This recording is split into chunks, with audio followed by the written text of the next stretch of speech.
Hi guys, Master Mike here doing our student tip of the week, and this week I will be going over our 5 tenets of Taekwondo, specifically self-control.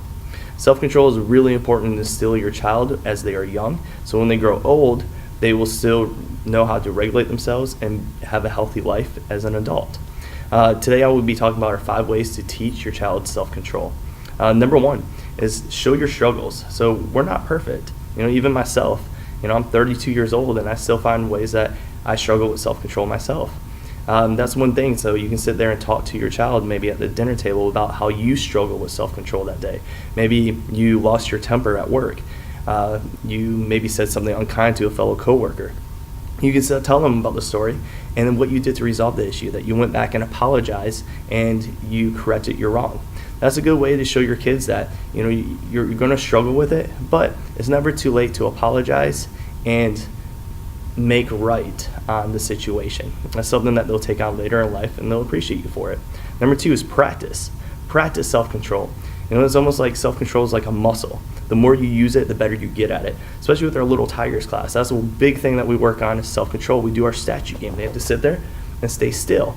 It's not easy for a 4-year-old to not move, not wiggle their toes or fingers, and not talk. That's a big thing that they have to work on. But you can tell the kids that have been there longer, the more they practice it, the better they get at it. So practice makes perfect. You're not just naturally going to have self-control. It's something you have to work with. And you have to remember as a parent to have patience and to work with your child with that. Number 3, give them strategies to deal with self-control. So before the tantrum starts, every little kid, you know those situations when it's going to come up. They start kicking and screaming, and they just lose control. So before they get to that, maybe give them some strategies to help deal with it. Maybe count to 10 before they lose that tantrum. Maybe remove themselves or have them sit down from others while they're playing. If they get frustrated, have them just sit down. Maybe at school, if they feel like they're going to get angry or frustrated, have them put their head down on the desk to cool off and then reassess the situation. Getting exercise out. So maybe at home, if they start losing that self-control, have them run around the house, have them run outside. Maybe you have a trampoline or something, have them jump on the trampoline. That's a good way. As far as me, when I was younger, I used to go kick on my punching bag or my kicking bag at home, and that always helped.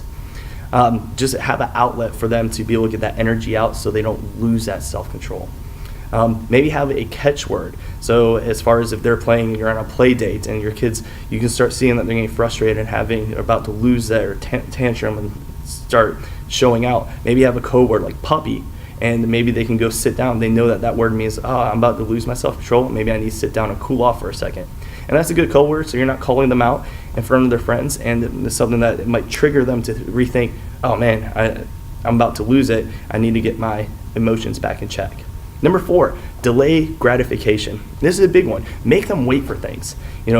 Everything nowadays is instant gratification, but definitely with self-control, you want to make sure that, they have it instilled in them that you're not just going to get instant reward, or if you go into a store, you're not just automatically means you're going to buy something. So that's one thing, to practice those things. So maybe visit a toy store, go in there and have them look at things, but not buying anything. That's a good way for them to actually know that, well, just because we're in here looking doesn't mean I get exactly what I want at that moment. Maybe limit the number of presents on holidays or birthdays. I know a lot of parents I've talked to, you get a lot of presents from grandparents and aunts and uncles. Well, have them maybe open up 10 presents and then put them away, and a month later they might have a day that they were really good, bring it out and they can open it. But don't have them just open up everything at once. Just make them wait for it. Making them wait their turn. This is a big one that I see in kids, especially at the drinking fountain when they all run over there. They all want to get in front of each other and get in line. Well, waiting their turn is a big thing to help them learn self-control. So if you see that happening, make sure that they sit there and wait in line. And that's very important, even with siblings, or even if it's you. If you're going in there first, have them wait. It's a good thing for them to help control themselves. The last but not least is number 5.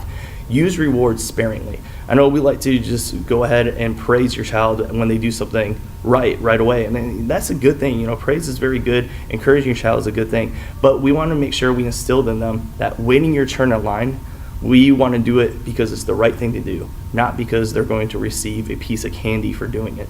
We want to make sure it's instilled in them that it's the right thing to do. We need to follow our hearts and always do what's right. So I hope these tips help, and if you guys have any questions, feel free to ask me. Ask me in class or hit me up on Facebook and leave me a comment. I hope you guys have a wonderful day and hope these tips help.